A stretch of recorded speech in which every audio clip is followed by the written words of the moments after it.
bakunze baradiyo nyine basubije ko wa munyamakuru Natasha Polony wari wararezwe mu Bufaransa kubera ko ngo ashobora kuba yarahakanye yaravuze amagambo afubya jenoside yakorewe mu Rwanda. Ubucamanza bwo mu Bufaransa bwamugize umwere butesha agaciro ibirego byose bari bamureze. Mu kinyamakuru Le Figaro cyanditse iyo nkuru mu ikubitiro kiravuga ngo la journaliste Natasha Polony leur accès d'une accusation de contestation du génocide au Rwanda. Ni nko kuvuga bati umunyamakuru Polony bamugize umwere ku kirego bari baramureze cyo kuvuga ko cyo gushyira mu majwi jenoside yabereye mu Rwanda. Icyo cyemezo cyafashwe n'urukiko rwo mu Bufaransa i Paris.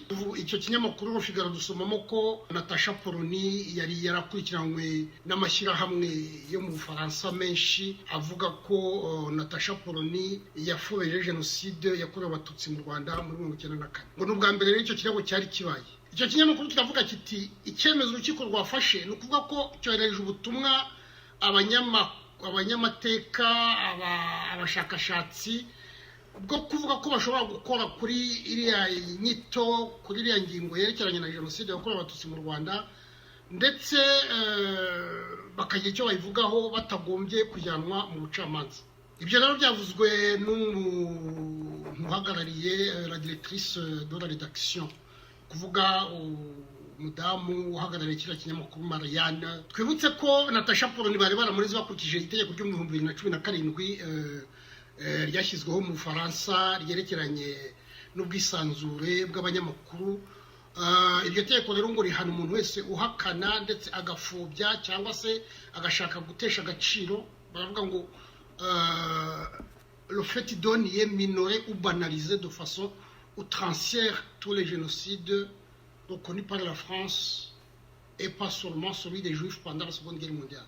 Voilà ko umuntu uhakana akafobya ndetse agashaka kugira bitoya no gufobya cyangwa se banalize ni nko gufata ibintu nyine ko bitari.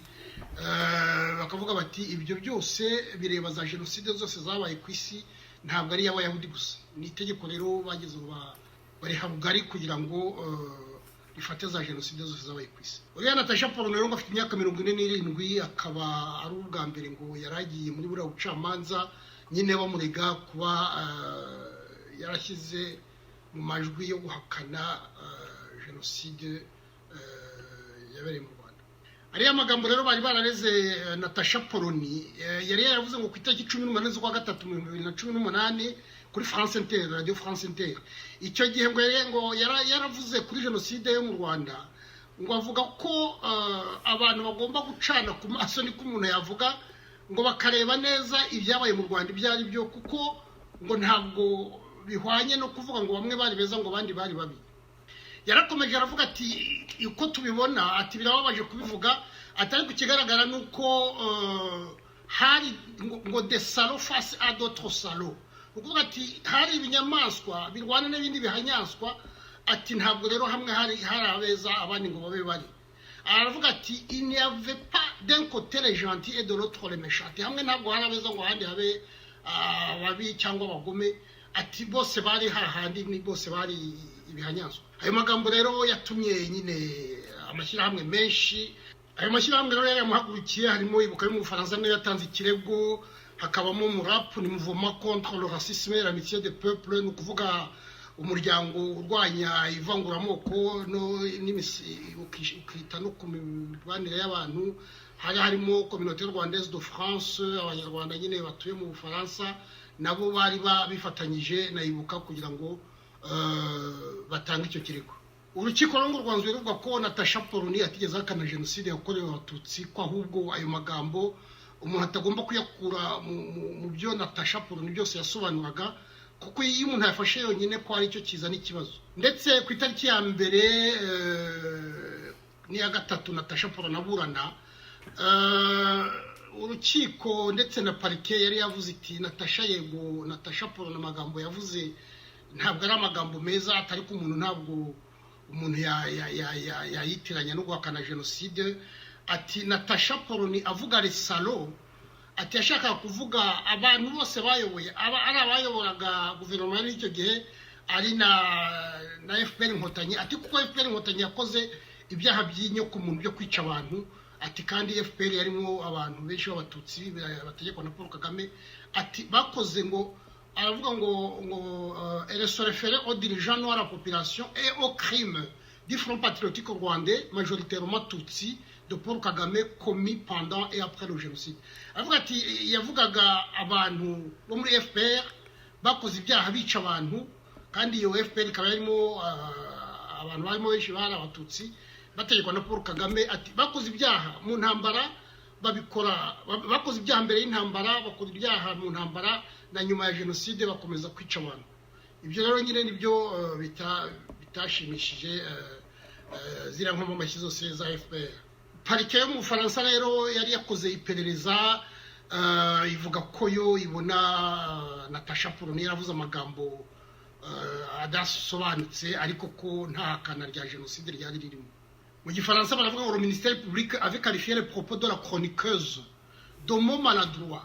Una amagambo atari meza atanyerutse ngo mais il n'y avait pas vu aucun négationnisme. Yari yarabonye ko nta guhakana kuri mu rwose. Natasha Polony rero yavuze ati nishimye cyane ati kuko iyo urubanza rwanzura nkuko abamureze bari babivuze aravuga ati nta munyamakuru numwe wari kuzongera kuvuga kuri kiriya kintu ati niyo mpamvu rwose numva nishimye rero ni Natasha Polony avuga ati icyo kirego bari bandeze cyari gikomeye kandi ari kirego usanga gishaka gucisha umuntu umutwe ati niyo mpamvu nishimye. Mu Faransa aravuze ngo si le jugement n'était pas nako nibyo yavuze uyu munsi ngo si le jugement n'était pas allé dans ce sens là aucun journaliste n'aurait plus abordé ce sujet, a estimé Natasha Polony, soi-disant soulagée d'avoir été blanchie de cette accusation grave et stigmatisante. Aravuga ati ibyo bintu bari bandeze n'ibintu bikomeye cyane ati ngize Imana ko babikuyeho. Ariko mbibutse ko leta y'u Rwanda ntabwo ari ubwa mbere itsindwa mu manza nka ziriya zo gukomeza guhata abantu ko bahakana genocide. Ntabwo ari ubwa mbere kuko muribuka ko umunyamakuru Pierre Peyan nawe bigeze kumurega ikintu nk'icyo. Pierre Peyan rero bamureze mu 2005 bamurega ko yakoze ivanguramoko ndetse bakamurega no guhakana genocide yakorewe abatutsi. Icyo gihe bamuregaga igitabo cyanditse cyitwa Noir Fureur Blanc Menteur. Muri Noir Fureur Blanc Menteur yashyizemo ko ibintu byo mu Rwanda biri mu beshyi cyane ko mu muco w'u Rwanda ngo abantu bose babeshya.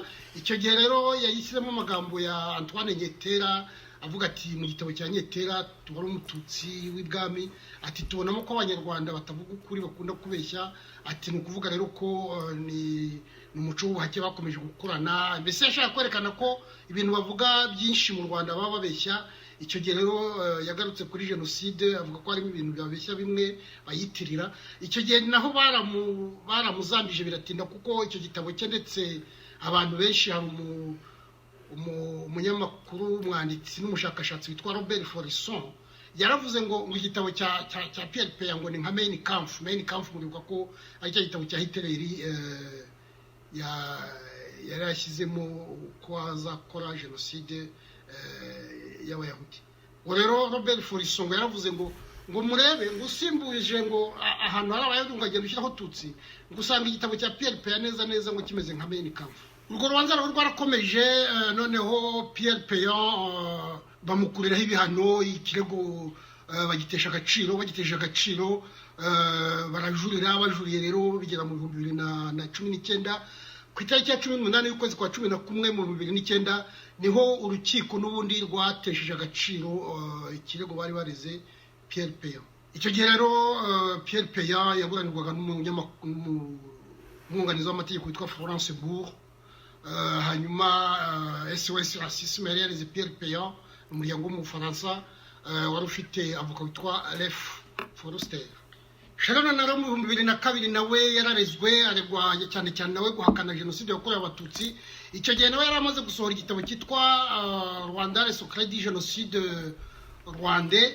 Ni igitabo yandikanye na Deo Mushayidi. Icyo gitabo rero icyo gihe ni leta y'u Rwanda yari yamurize ivuga ko yahakanye genocide icyo gitabo rero bari bareze Sharonana n'abagitangaje arizo les éditions inzu y'icapiro yitwa Dubois.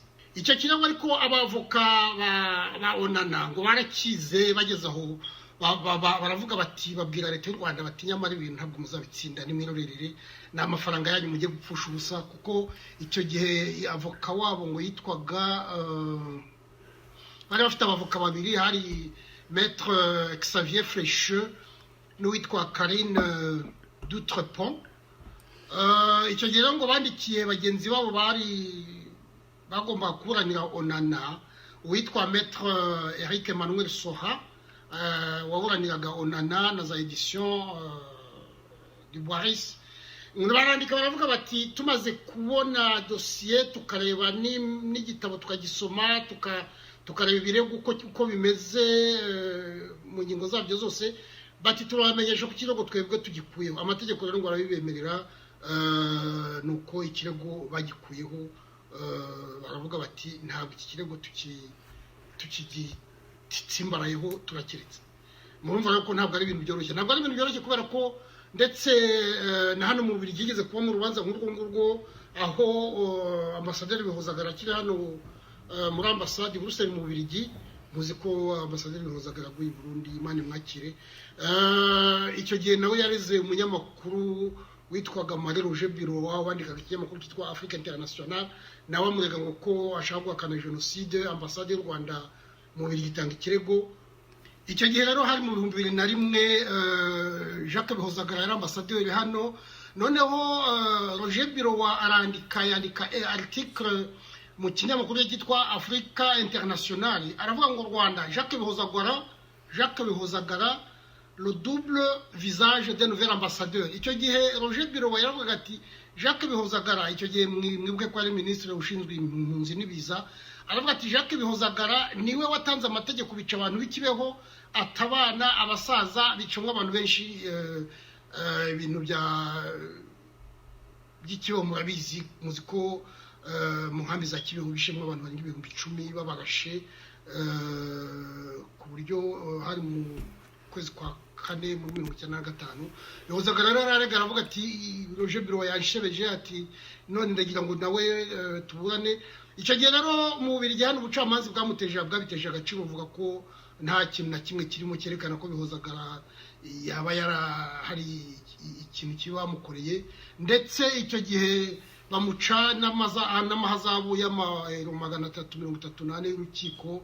Icyo gihe muzi ko yavuye hano bakamugira ambasaderi mu Bufaransa. Mu rukiko nabyo baravuga bati Bihozagara ubu ngubu twamenye ko bagiye kumujyana mu Bufaransa. Ubufaransa nabwo bugeze bumwanga kubera ibyo bintu Roger Biro yamwanditseho. Ati nukuvuga rero ko ibintu bamwanditseho ntawe bihuriye n'akazi ke nk'uko yabivugaga, ati ntabwo bamusebeje nk'uko ashaka kubivuga.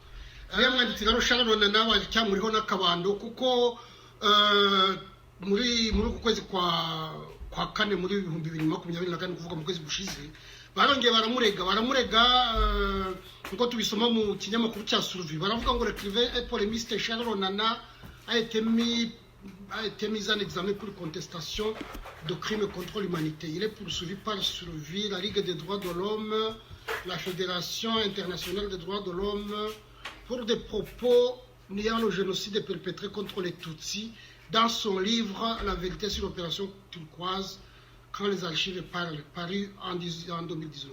Baravuga ko umwanditsi n'umunyamakuru polémiste n'umunyamakuru udasanzwe ukunda impaka, ko bamureze kubera ko ahakana ibyaha byibasiye inyoko muntu.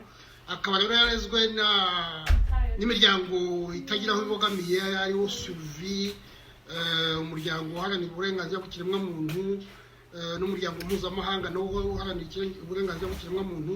Urwo rubanza rero ngubu rukaba ruhari.